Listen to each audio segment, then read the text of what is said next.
дүйнөгө алып кеткенден туура алып кете албайт аркы дүйнөгө ошо сиздин конституцияңыз алып кетиши мүмкүн. Эми аны Кудай ошону сактасын. Кудай ошону сактасын. Өмүрбек Ширкешевич, өзүңүздүн ичиңиздеги ооруну баары ушундай ооруса керек деп ойлобоңуз. Ошол социалисттик аталган сиздин партияңыз темирдей ошондой тартип барлыгы үчүн кыргыз мамлекети агрардык индустриалдык мамлекет болду. Сиз социалисттик деген чапанды жамынып алып, ахлакратиянын оюнун ойноп атасыз. Коалициялык көпчүлүктө турасыз, бир бутуңуз менен, анан шайлоого жакындап калганда эл тарапка качып өтө коесуз дагы, анан шайлоо бүткөндөн кийин келише коесуз алар менен. Мына келели, ошол Акаевдин 7 жолку конституциясын өзгөртүүдө сиз мүчө болгонсуз. Ошол конституцияны өзгөртүү комиссиясында мүчө болуп, ар дайым ошол жерде отургансыз. Кийинки комиссияларда да отургансыз. 9 жолу конституцияны өзгөрткөндү, жигитти сиз өзүңүз оң колуңузга алып айткансыз. Мына ошол биздин жооптуу катчыбыз болот деп.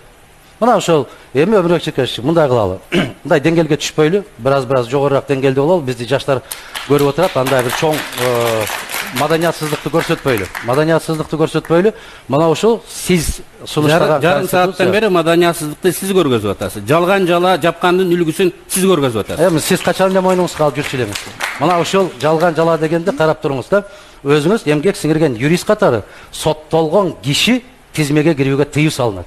А сиз аны менен бакырайып сүрөткө түшүп алып отурасыз. Эмне үчүн? Сизге Мырзахматовдун тагдыры кызыктырбайт. Сизге Мырзахматовдун аркасындагы электорат кызыктырат.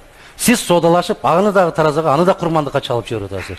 Ал байкуш шордогон бойдон калат. Кыргызстанга келбеши да мүмкүн, бирок ошонун аркасы менен сиз акырын жогорку кеңешке кирип келдиңиз. Азыр чыксаңыз мен видео документтерди сизге берем. Бериңиз. Сиз көптөгөн видеолорду жыйнап жүрөсүз, бирок өзүңүздөгү жөнүндөгү видеолорду эч ким билбейт.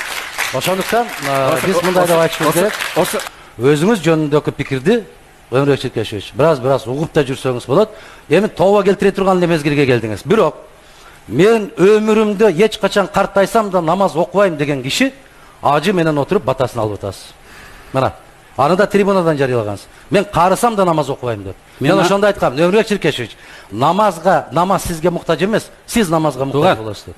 Азыр чыкканда кечирим сурайт, сиз дагы бир жолу кыргыз элинен кечирим сурап койсоңуз, кечирип койгула, мен туңгуюк жолко алып бараткан экенмин, ушуну сездим да бүгүндөн баштап бурулдум деп. Жана алып баруучу туура суроо берди. Эгерде эл талап кылган болсо карап көрөбүз дегенде. Мындай бир жанакы автоунааларды биз жоюшубуз керек дейсиз дагы. Өзүңүз Кадиллак менен жүрөсүз. Айттыңыз, мына мен автоунааларга каршымын, Кадиллакты бүгүндөн баштап токтотуп койдум десеңиз, элдин баары сизди көрүп токтотуп коймок. Анан бул популисттик. Сиз бул заманда мыйзамдын алдында кечирим сурап көргөн эмессиз. Бирок аркы дүйнөдө жала жаап, өжөрлүк менен, баякындай бир кычаштык менен жүргөн өмүрүңүз үчүн аркы дүйнөдө жооп бересиз. Баары бир жооп бересиз. Да, баары бир жооп бересиз. Баардыгыңар ар бириңер бирден телекомпанияны кучактап жатып алып, манастан кийинки баатырлар кылып өзүңөрдү чыгарып атасыз. Элдин башын айландырып бүттүңөр. Мен көп жерден угуп атам. Мына ушулар кетсе Кыргызстан тынчыйт эле дегендей. Бирок элдин да пикирин уга жүрүңүз. Рахмат. Другое дело. Дело не в возрасте. Дело в том, как жил, по какому принципу жил. Если, называя социалистом и стать крупным олигархом, это другой вопрос. А если открыто заявляет, что он занимается бизнесом, и он является бизнесменом, это другой вопрос. Это просто дело чести.